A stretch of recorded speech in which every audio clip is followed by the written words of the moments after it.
Eu queria convidar a todos que vão acompanhar a programação aqui do palco Global Energy a se sentarem, se acomodarem.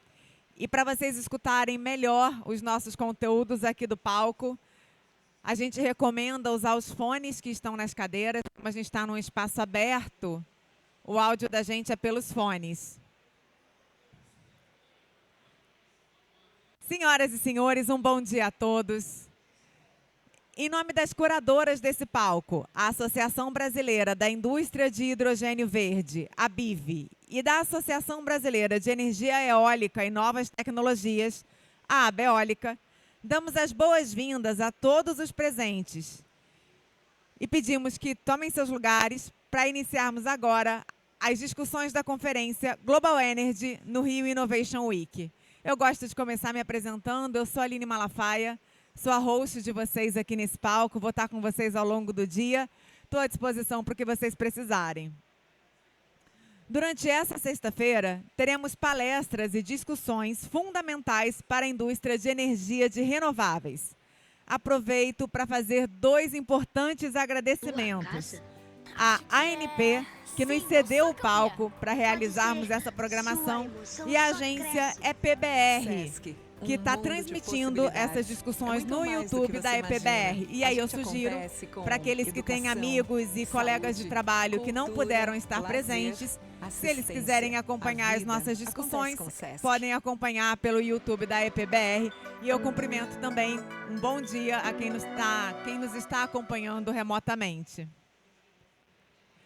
Vamos começar a abertura das discussões nesse palco falando sobre política industrial brasileira. E para falar sobre o cenário brasileiro da política industrial verde e a contribuição da energia renovável para a transformação energética, convido agora ao palco a senhora Fernanda Delgado, diretora executiva da ABIV, que vai fazer a fala de abertura desse evento. Seja muito bem-vinda, Fernanda. Peço os aplausos de vocês. Convido também ao palco a Elbe Aganum, presidente da ABEólica.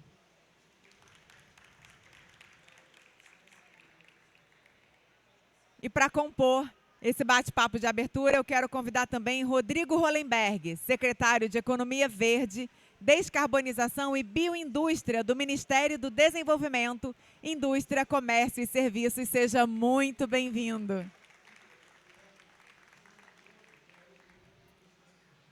Seja bem-vindo. Passo a palavra agora a Fernanda.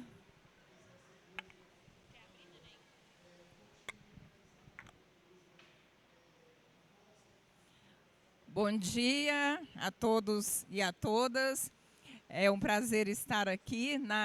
No dia de ontem eu cheguei neste evento, eu estava comentando com a Fernanda que no ano passado eu não pude participar, mas eu fiquei muito impressionada com esse evento, com a organização, e a gente está muito feliz de estar aqui, de poder participar esse dia. E eu queria agradecer o Rafael Moura, diretor da ANP, e no nome dele toda a diretoria da ANP e todo o pessoal da ANP que nos convidou e nos cedeu esse dia tão importante para falarmos de energias renováveis num contexto de energia. Ontem foi muito interessante que o nosso painel era a respeito de sinergias da indústria de renováveis com a indústria de óleo e gás. Então, nós estamos realmente buscando essas sinergias, e o que é muito importante notar é que a partir do momento em que a gente senta junto e começa a trabalhar junto, a gente começa a perceber ainda mais essa sinergia, o quanto a gente pode se ajudar nessa indústria de energia. E eu falei ontem, né, e é muito importante a gente refletir sobre isso, que nós precisamos falar de uma indústria de energia e não de setores separadamente. O nosso grande desafio na transição energética é justamente alocar da melhor forma possível os recursos escassos, os recursos são, por definição, escassos, e usar esses recursos escassos para os fins alternativos de como que nós vamos alocar todos esses recursos. Quando estamos falando de energia, nós precisamos buscar o melhor caminho para fazer essa alocação, e é muito importante que a gente traga a discussão para uma discussão de indústria energética e não de setores em particular. Então, é muito importante essa reflexão que nós fizemos ontem, avançamos muito nessa discussão e eu quis trazer para vocês agora de manhã. Eu queria agradecer a possibilidade de estar aqui com a Fernanda Delgado, da Associação Brasileira do Hidrogênio Verde, que, por acaso, é minha amiga também.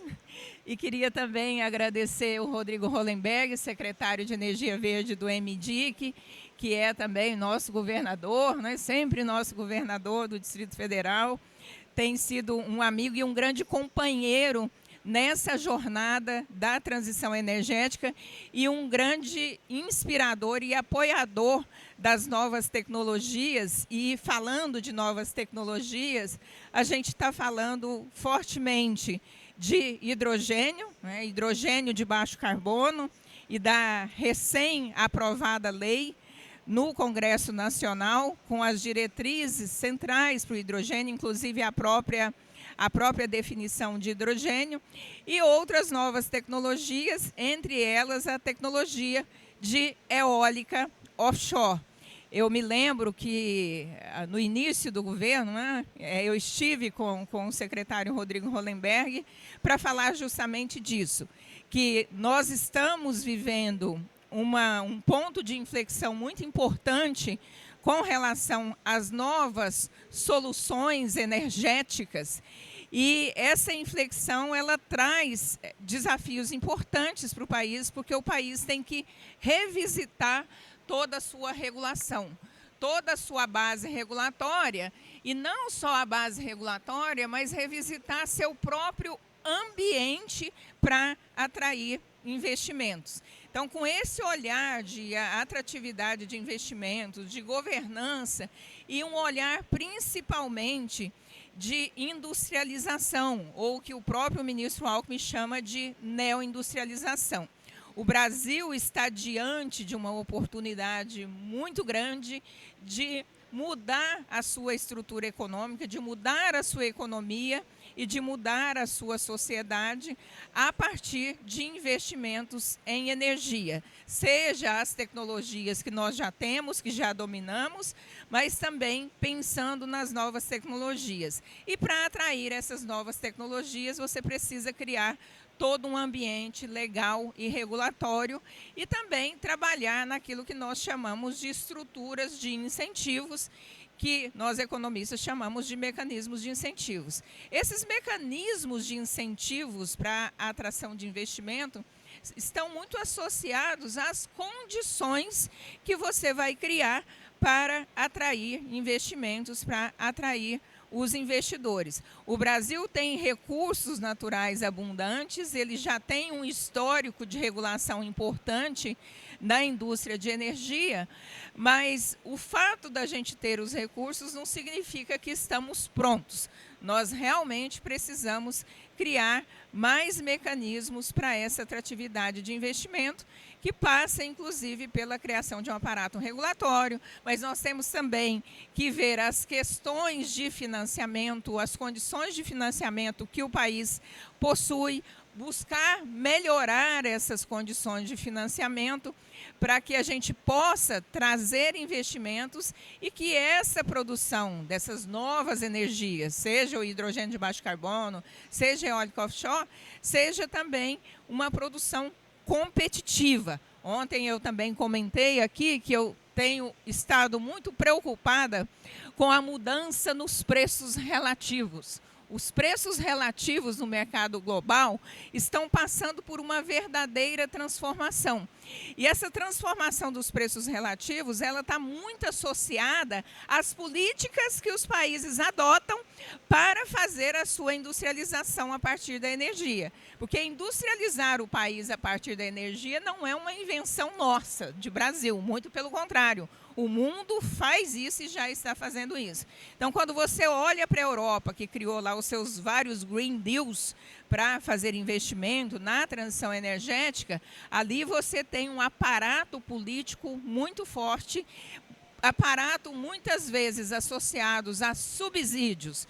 E é claro que quando você coloca subsídios, você altera a composição dos preços relativos. A China, que é uma grande potência energética e, sobretudo, uma grande potência de tecnologia para essa transição energética, tem também um Estado muito forte que modifica os preços relativos. E os Estados Unidos também na mesma direção com o programa do IRA, do Inflation Reduction Act.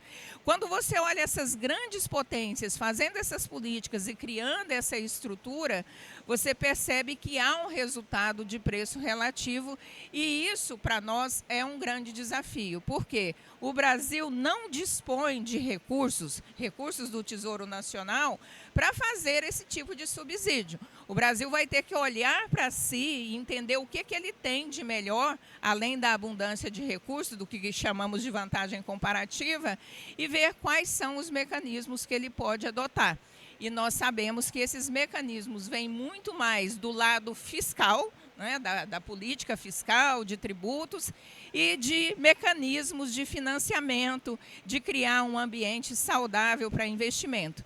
E nesse aspecto a notícia é bastante boa, porque falando especificamente de eólica offshore, eu vou deixar a Fernanda falar de hidrogênio, a gente tem uma quantidade muito grande já de projetos com pedido de licenciamento no IBAMA. Mais de 200 gigawatts com pedido de licenciamento no IBAMA. Este é o grande sinal de que há um grande interesse por parte dos investidores. Os investidores estão no Brasil, eles começaram a olhar para offshore desde 2016, mais ou menos no período que a Beólica também começou a olhar, e a EPE. E a partir de 2019, com a publicação do primeiro roadmap que a EPE fez e também da regulamentação do IBAMA, nós percebemos um crescimento bastante acelerado dos investidores interessados em investir em parques eólicos offshore. E quando nós falamos investidores, nós estamos falando de toda uma cadeia de produção. Então, desde aqueles que serão os geradores de energia eólica no mar, mas toda a cadeia de produção. Então, tem um aspecto tecnológico muito forte, porque a eólica offshore, ela é por natureza nacionalizada, por ter um equipamento muito grande, então ela precisa estar nacionalizada. Ela vem sempre com um hub tecnológico maior, que envolve os portos, que envolve muita infraestrutura e que tem uma forte sinergia com a produção do hidrogênio. Então, hoje, quando a gente está falando de política industrial a partir de energia, é uma política industrial que envolve uma grande complexidade de cadeia de produção. E essa complexidade, do ponto de vista positivo, em que você vai ter um montante muito grande de investimentos e esses investimentos vão causar efeitos multiplicadores em toda a economia. Então, desde a geração de emprego, eu estava aqui conversando com o Matheus, no caso da eólica offshore, Rodrigo, a gente, para cada 1 megawatt instalado, a gente fala 1 giga, são 17 mil postos de trabalho. No caso da eólica onshore, a gente tem 11 mil postos de trabalho. A offshore, pela sua complexidade, ela já vai para 17 mil postos de trabalho. Então, o efeito multiplicador na economia dos investimentos em eólica offshore, ele é muito grande. O Brasil precisa realmente aproveitar essa oportunidade. Em que estágio nós estamos? Nós estamos agora no estágio da aprovação do projeto de lei de eólicas offshore. Nós estávamos em Brasília ontem, anteontem, inclusive conversando no Senado Federal para que esse projeto seja aprovado. Há no Congresso Nacional uma lista de projetos a serem aprovados, associados à transição energética, a chamada pauta verde do Congresso Nacional, em que nós tivemos a aprovação do PL do hidrogênio, mas nós temos lá também o projeto de lei do PATEM, nós temos o projeto de lei do mercado de carbono, do combustível do futuro e também de eólicas offshore. E o nosso objetivo agora é focar nessa pauta, na aprovação desses projetos, e com a aprovação, aí sim, No caso da eólica offshore, o Brasil vai preparar a sua regulação, e aí depois vem o infralegal, decretos, portarias, para que seja realizado o primeiro leilão de cessão de uso do mar, que é o leilão que vai dar a titularidade ao potencial investidor para que ele faça os estudos ambientais, para que ele faça o estudo de projetos e aí começar eólica offshore.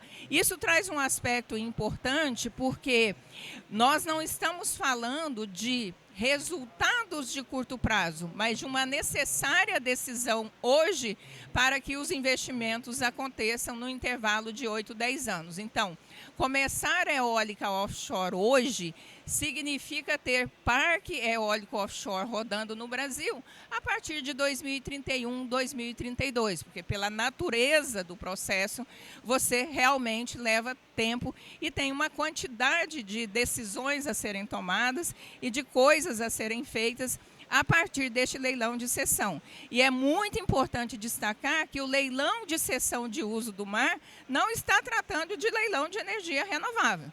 Ele está tratando especificamente de você poder explorar uma área. Leilões de renováveis, contratação de renováveis, vem depois que o projeto tiver a sua licença.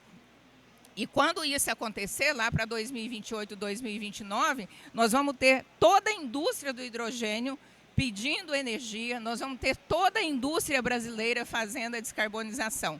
Eu estava conversando até com o secretário Barral, ele falou, Elbe, a partir de 2030, nós vamos ter necessidade desses projetos. Nós vamos ter necessidade dessa energia para garantir o Brasil nessa posição que nós gostaríamos de estar. Nós hoje estamos como liderança de produção de energia renovável e é por isso que a gente está fazendo hidrogênio, mas para a gente permanecer nessa posição estratégica, é muito importante que as decisões sejam tomadas agora e eu fico muito feliz de ter o governo e o Rodrigo ontem mesmo saiu uma matéria no Valor falando que o governo está fazendo um esforço também para a aprovação do PL de offshore. Está o governo fazendo um esforço, está o Congresso fazendo esforço e nós aqui no setor produtivo também fazendo um esforço. Nós estamos caminhando na mesma direção. Então, realmente, a gente tem uma boa perspectiva para que essa aprovação aconteça rápido.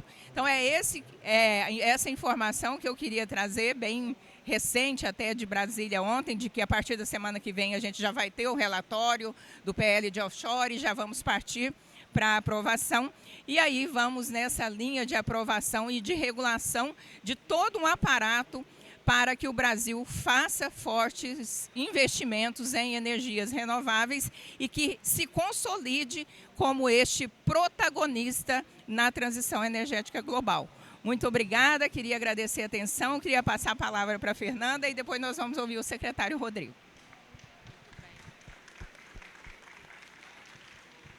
Obrigada, Elbe. Gente, bom dia. É realmente um prazer, uma honra estar aqui.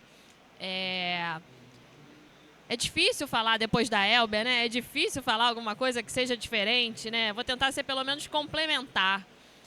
É muito interessante, eu recebi esse convite da ANP, né, do diretor Rafael Moura, com quem eu já tenho um relacionamento por causa da indústria de óleo e gás há muitos anos, e ele, Fernanda, tem um palco para te dar. Falei, a gente adora um palco, né, Elbia? Falei, poxa, claro que eu quero. Ele, então, um palco um dia inteiro na Rio Innovation Week. Você consegue trazer a Beólica? Eu falei, a Beólica é minha irmã, é claro. É gêmea, né? Então, é uma alegria, uma satisfação muito grande para a gente ver num ambiente como esse, de discussão de inovação, de tecnologia, de juventude, de academia, tem a FAPERJ aqui, tem centros de inovação, que há um interesse pela indústria de energia e pela indústria de energia renovável. São espaços como esses que trazem a sociedade para o debate de temas que hoje são muito afetos para a gente. É claro que todo mundo quer saber dos andamentos, dos projetos de lei, claro que todo mundo quer saber a pauta dos nossos investimentos. Mas para o cidadão comum, isso não é o interesse. O cidadão comum está interessado em como ele cria filho, paga boleto e se mantém empregado. Esses são os interesses do cidadão comum.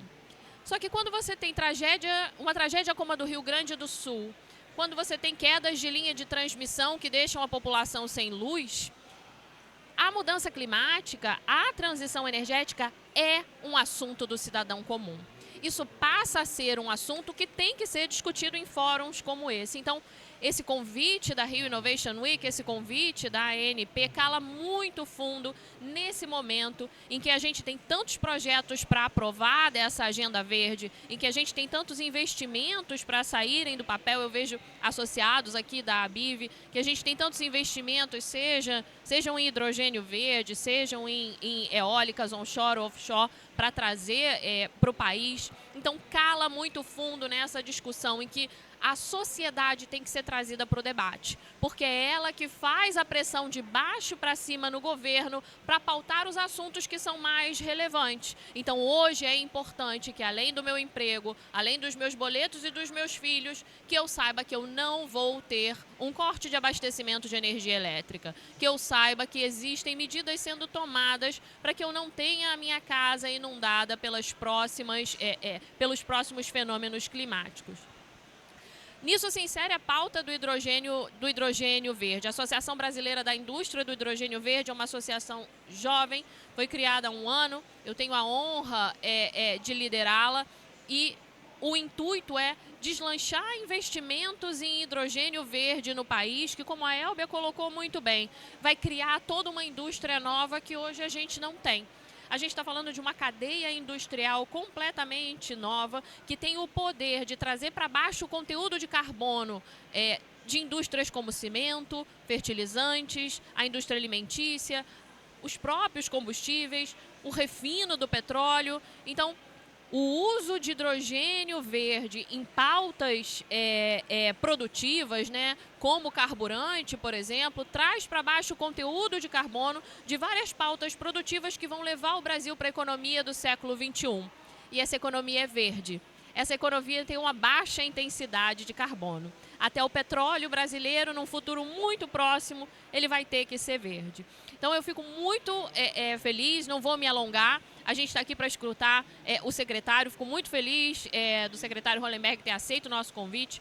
A gente tem uma pauta muito extensa em Brasília. Houve um esforço muito grande para a aprovação do primeiro projeto de lei que instituiu o marco legal do hidrogênio verde, como a Elbia falou. O nosso próximo esforço é o projeto de lei 3027, que agora traz os incentivos e a criação do PNHBC, que é o projeto que institui o programa de hidrogênio verde no país. Esses incentivos vão tirar do papel os primeiros projetos, vão apertar a diferença de preço entre o hidrogênio verde e o hidrogênio cinza, e é isso que a gente precisa para transformar todos esses MOUs, todos esses projetos, todos esses PowerPoints, né, Elbia, em notas fiscais. Eu falo muito para os associados da ABIV que eu quero ver notas fiscais. Tenho certeza que quando alguém emitir a primeira nota fiscal, o que eles vão fazer é me chamar. Eu quero muito ver notas fiscais. Então, eu agradeço muito à ANP, esse convite realmente é um privilégio para a ABIV, para a Abeólica, ter esse palco. A gente tem 8 painéis, não é isso, Elbia? A gente tem 8 painéis hoje ao longo do dia. A gente vai falar de cadeia produtiva, a gente vai falar da sociedade, é o último painel, né? Trazer a sociedade para o debate.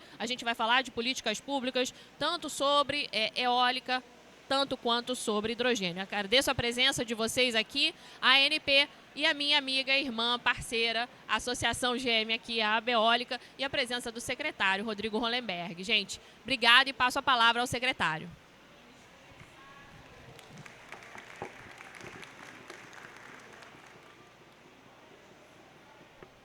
É melhor pegar o outro, porque vai que não funciona. Bom dia. Bom dia, minha gente. É uma alegria muito grande estar aqui com vocês. É um privilégio compartilhar essa mesa com a Elbia e com a Fernanda, duas grandes lutadoras de uma causa estratégica para o Brasil.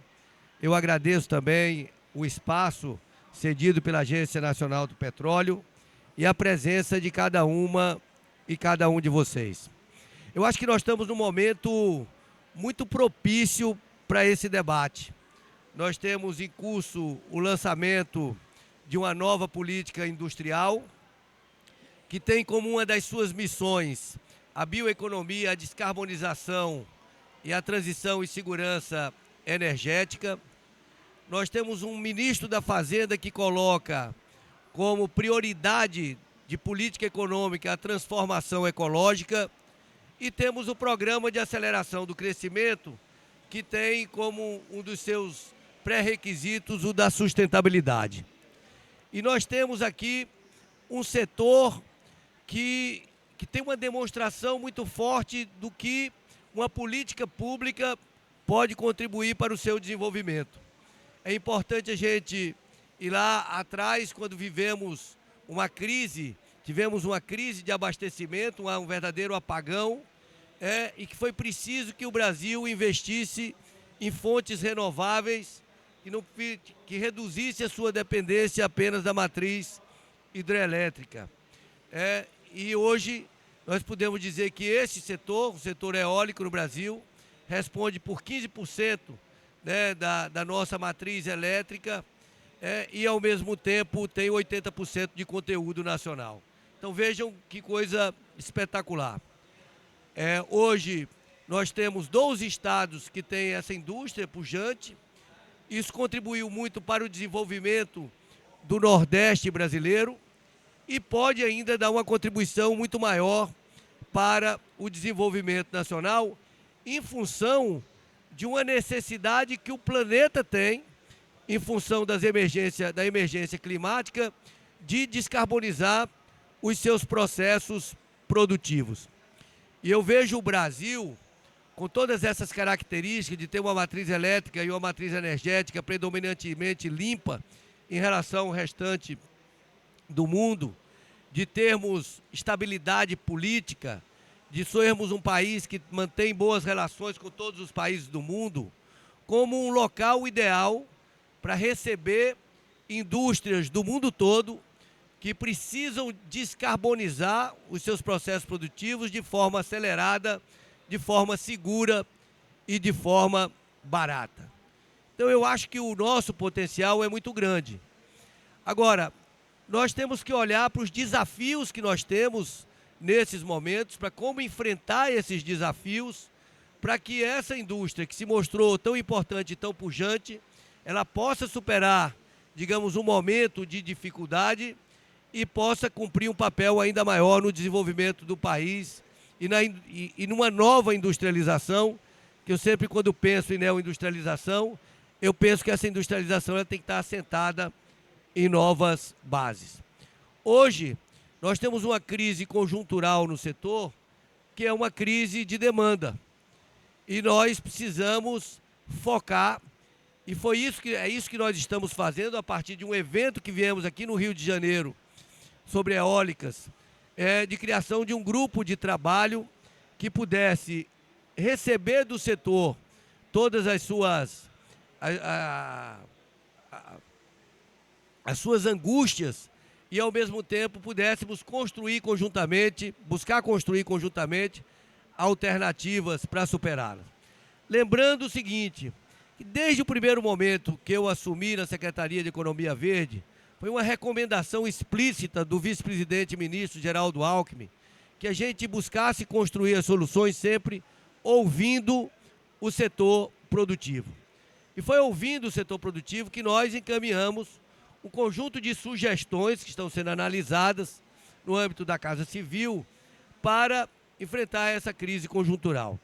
Entre elas, de como a gente apoiar o setor para que possa impulsionar as exportações desse setor. Esse é um setor extremamente competitivo, extremamente desenvolvido e que, certamente, com algum tipo de apoio, pode cumprir um papel muito grande exportando para vários lugares do mundo que, como disse, estão precisando acelerar os seus processos de descarbonização. Por outro lado, é importante a gente reconhecer que hoje nós temos uma competição entre as diversas fontes de energia e algumas têm um conteúdo nacional maior, como é o caso das eólicas, outros têm um conteúdo nacional menor. E é muito importante que a gente possa, no desenvolvimento da política pública, defender ou estimular a indústria nacional. Então, buscar melhores condições de crédito para aquelas alternativas que são, digamos assim, majoritárias do ponto de vista do conteúdo nacional. A outra forma, nós estamos falando de fontes de energia intermitentes, de como ter, e hoje o setor está passando um problema, porque eventualmente ele é obrigado a desligar, a interromper a sua, digamos, seu fornecimento ao sistema. Então nós precisamos desenvolver, e o governo pode trabalhar nisso a partir dos seus leilões de baterias para acúmulo de energias renováveis. Então, essas questões todas foram encaminhadas, elas estão sendo estudadas no âmbito do governo. E, ao mesmo tempo, nós temos que trabalhar de como vamos estimular a demanda desse setor.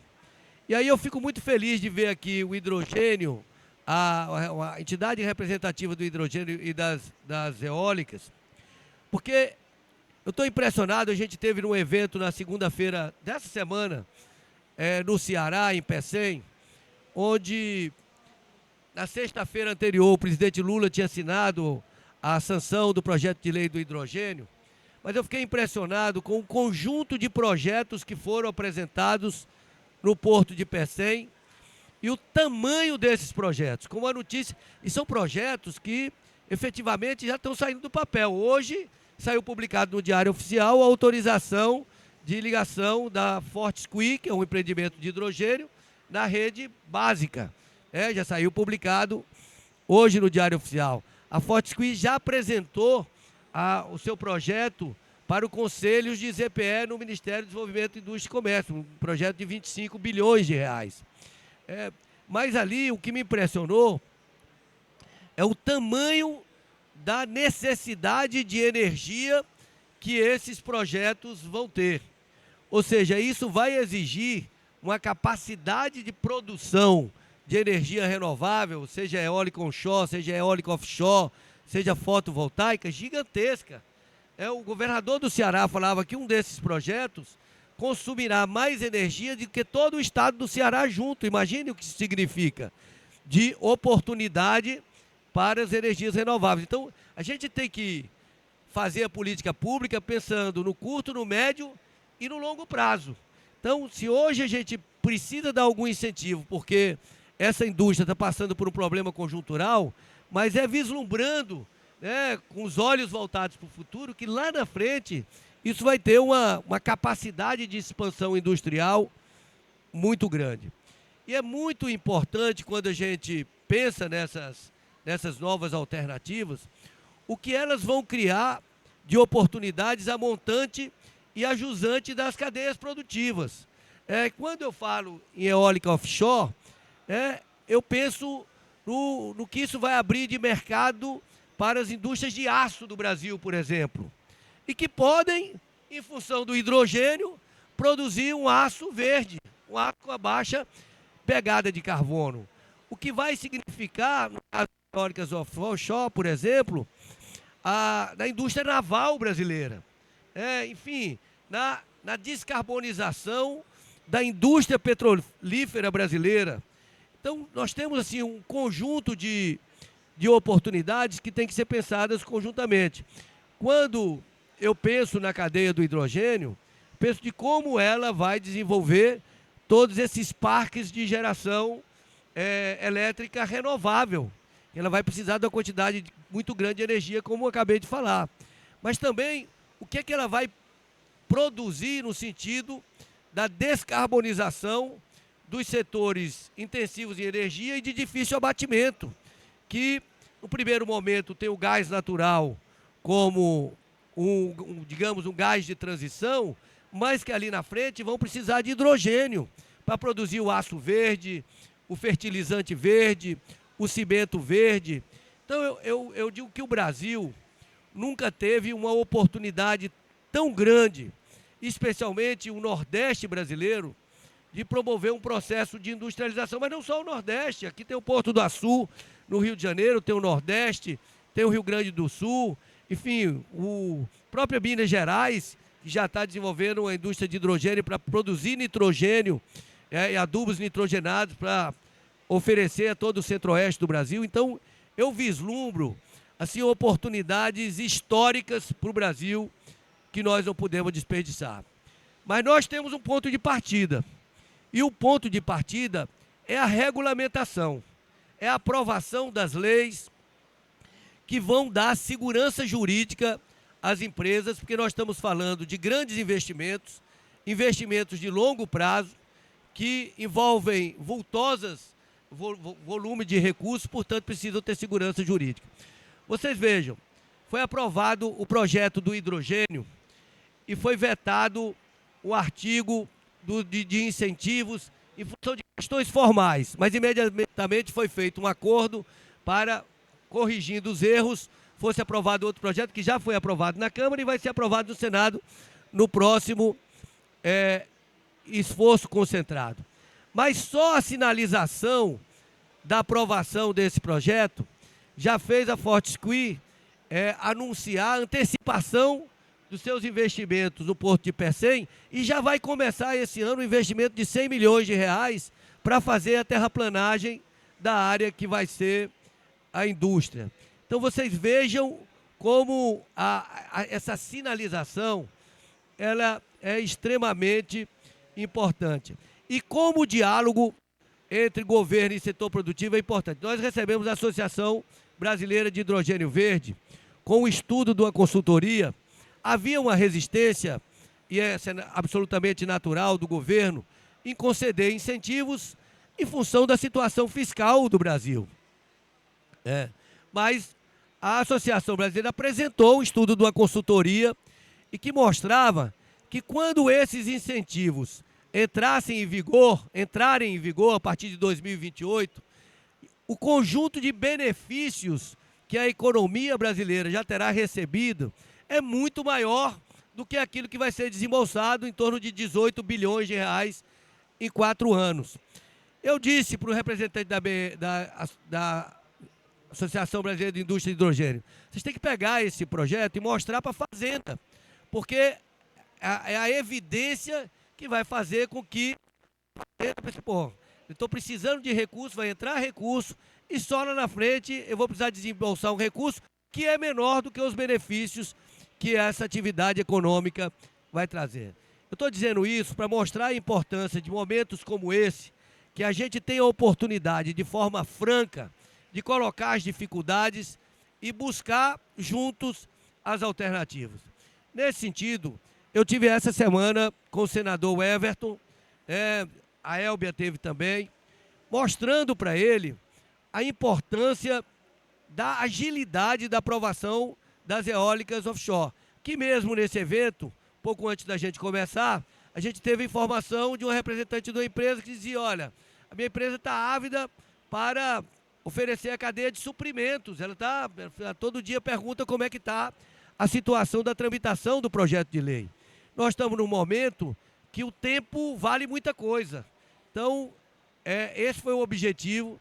E essa mobilização da sociedade civil, eu sei que o senador Everton participou de um evento em Brasília sobre eólicas, recebeu a presidente da BEOL, está sabendo do que está acontecendo aqui, recebeu a nossa visita.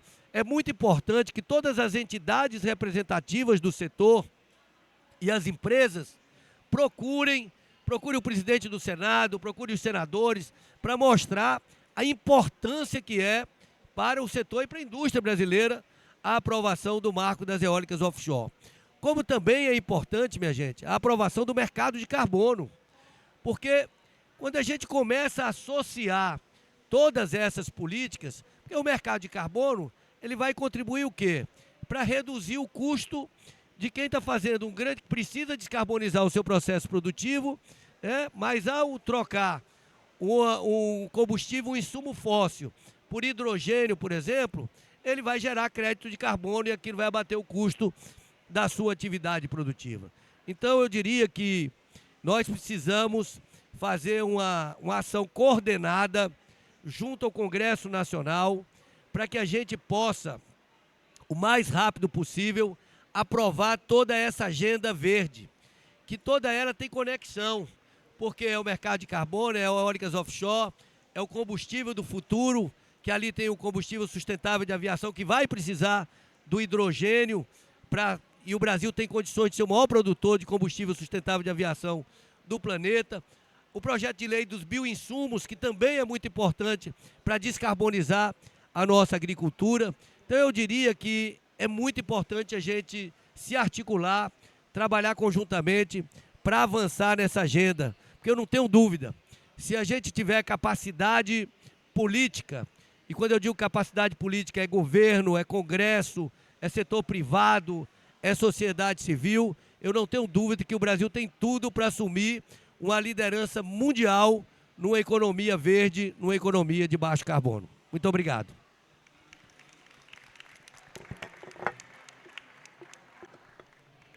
Obrigada, secretário. Então, vamos